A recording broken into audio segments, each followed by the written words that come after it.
तो आदाब नमस्कार, एक बार फिर स्वागत है आपका क्राइम मिस्ट्री हिस्ट्री शो में। मैं आपका होस्ट दानिश। उम्मीद करता हूँ आप सब लोग खैरियत से होंगे, अपना ख्याल रख रहे होंगे, अपनों का ख्याल रख रहे होंगे। आज की कहानी शेख हसीना की। पूरी दुनिया की इकलौती मुस्लिम प्रधानमंत्री महिला जिन्होंने 5 बार प्रधानमंत्री बनकर इतिहास रच दिया था। शेख हसीना के पूरे परिवार को ख़त्म कर दिया गया था। तो फिर शेख हसीना कैसे बच गई? शेख हसीना को 6 साल भारत में अपना नाम और पहचान बदल के रहना पड़ा था। हिंदुस्तान में उनका बंगला किस नाम पर बुक था ये भी नहीं पता। इंदिरा गांधी के घर से शेख हसीना का घर कितनी दूरी पर था? शेख हसीना पर बांग्लादेश में घुसने पर प्रतिबंध था, तो वो बांग्लादेश में कैसे पहुंच गई और वहाँ की सत्ता पर कैसे काबिज होकर 5 बार प्रधानमंत्री बन गई? ऐसे वो इतनी शक्तिशाली बन गई कि उनकी विरोधी पार्टी 500 वोटों के लिए भी तरस रही थी। आज बात 300 में से 223 सीट जीतकर 5वीं बार प्रधानमंत्री बनकर शपथ लेने वाली शेख हसीना की कहानी। 15 अगस्त 1975 भारत में स्वतंत्रता दिवस मनाया जा रहा था, लेकिन उसी वक्त बांग्लादेश में तख्ता पलट की साजिश चल रही थी। ढाका में गली नंबर 12 और गली नंबर 11 के बीच में पड़ता था घनमंडी का बंगला। यह बंगला शेख हसीना के पिता बांग्लादेश को जन्म देने वाले कहे जाने वाले शेख मुजीबुर रहमान का था। उस वक्त वो बांग्लादेश के राष्ट्रपति भी थे। सुबह का वक्त था। शेख हसीना का पूरा परिवार नींद से बेदार भी नहीं हो पाया था कि उन्हें अचानक गोलियों की आवाज़ सुनाई देने लगी। घर के बाहर टैंकों की आवाज़ सुनाई देने लगी थी। गोलियों की आवाज़ सुन के शेख मुजीबुर रहमान ने खुद को एक कमरे में अपने परिवार समेत बंद कर लिया था। धनमंडी 32 के इस बंगले के भीतर सभी लोग डरे हुए थे। कुछ वक्त बाद गोली की आवाज़ रुक जाती है, तो उस वक्त शेख मुजीबुर रहमान को लगता है कि अब खतरा टल चुका है और फिर मुजीबुर रहमान कमरे से बाहर आते हैं। लेकिन जैसे वो कमरे से बाहर आते हैं, उनके सामने 2 लोग बंदूक लिए खड़े थे। मुजीबुर रहमान पर हिम्मत करके पूछते हैं कि इसे सब कुछ क्या चल रहा है और तुम लोगों को चाहिए क्या? लेकिन उन लोगों में से किसी ने कोई जवाब नहीं दिया। फिर मुजीबुर रहमान को कमरे से बाहर लाया जाता है और एक व्यक्ति जिसके हाथ में बंदूक थी वो आगे बढ़ता है और लगातार 18 गोलियां जब तक चलाता है, जब तक मुजीबुर रहमान मर नहीं गए थे। सेना के इस तख्ता पलट की कोशिश में मुजीबुर रहमान, उनके 3 भाई, उनकी मां की बारी बारी हत्या कर दी गई थी। इस हमले में कुल 20 लोगों की मौत हुई थी। शेख हसीना के घर का उस वक्त कोई भी पुरुष जिंदा नहीं बचा था। तो अब सवाल ये उठता है कि शेख हसीना कैसे जिंदा बच गई और उनकी बहन कैसे जिंदा बच गई थी?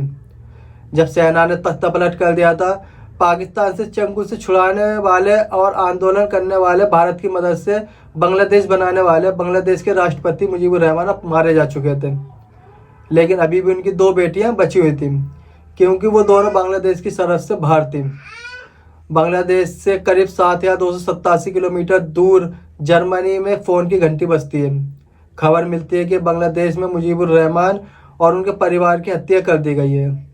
मौत की खबर सुन के शेख हसीना पूरी तरीके से टूट चुकी थी। जब उन्हें पता लगा कि उनके परिवार के हर इंसान को मौत के घाट उतारा जा चुका है।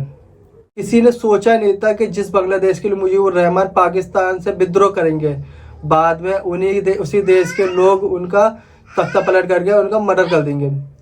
बाद में शेख हसीना को बताया कि फौज ने वहाँ पर तख्ता पलट कर दिया है और उनकी बहन की जान को भी खतरा है। और इसी चक्कर में वो अपने पिता के अंतिम दर्शन के लिए भी नहीं जा सकी। जब शेख हसीना निराश हुई, उन्हें लगा कि अब सब कुछ खत्म हो चुका है, तो उसी वक्त भारत की तरफ से शेख हसीना को मदद की पेशकश इंदिरा गांधी ने की। ये मदद की पेशकश शेख हसीना की ज़िंदगी में एक उम्मीद की किरण थी। अब शेख हसीना अपनी बहन को लेकर दिल्ली आ गई। उस वक्त की प्रधानमंत्री इंदिरा गांधी ने उन्हें दिल्ली बुलाया था। दिल्ली के लाजपत नगर के रिंग रोड के पास एक बंगले के अंदर शेख हसीना और उनके बहन को कड़ी सुरक्षा के बीच रखा गया। भारत में करीब 6 साल पहचान और नाम बदल के शेख हसीना रही थी।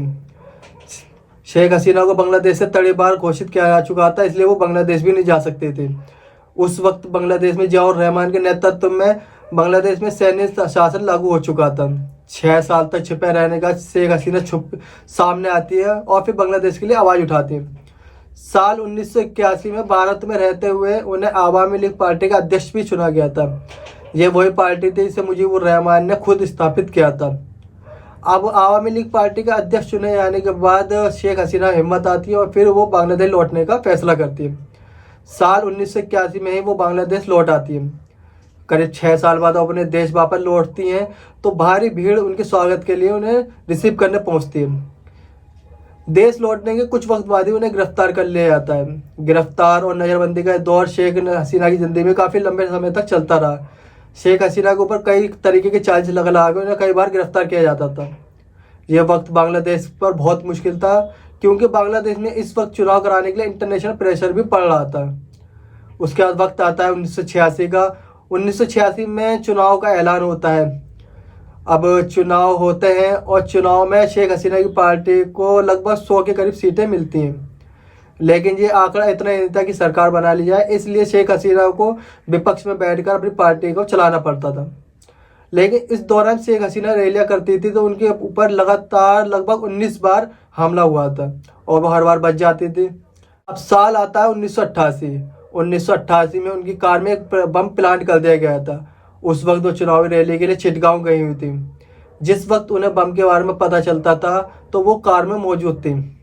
शेख हसीना को उस वक्त बचा लिया जाता है, लेकिन उस हमले में करीब करीब 80 लोगों को अपनी जान गंवानी पड़ी थी। अब दौर आता है 1991 का।